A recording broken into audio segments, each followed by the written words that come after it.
Market কিন্তু একসময় না একসময় ভালো হবেই। এখন প্রশ্ন হচ্ছে আমরা কি সেই সময়টা দেখতে পাবো, বা সেই সময়টাই বা কবে আসবে।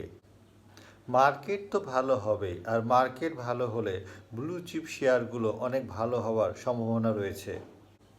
আপনারা হয়তো অনেকেই ইতিমধ্যে জেনে গেছেন ব্লু চিপ শেয়ারের কিছু পরিবর্তন এসেছে। উক্ত পরিবর্তনগুলোতে কিছু শেয়ার যোগ করা হয়েছে ব্লু চিপ শেয়ার হিসেবে, আর কিছু শেয়ারকে বাদ দেওয়া হয়েছে উক্ত ব্লু চিপ শেয়ারগুলো থেকে। নতুন যে শেয়ারগুলো যোগ করা হয়েছে এর মধ্যে এমন কিছু শেয়ার রয়েছে যেগুলো আগামী দিনগুলোতে অনেক ভালো হবার সম্ভাবনা রয়েছে। যদিও বা ব্লু চিপ শেয়ারগুলো সবগুলোই ভবিষ্যৎ সম্ভাবনাময়, তারপরও প্রতিটি মানুষের নিজস্ব কিছু অ্যানালাইসিস বা পছন্দ থাকে, সেই হিসেবে আমি বলছি।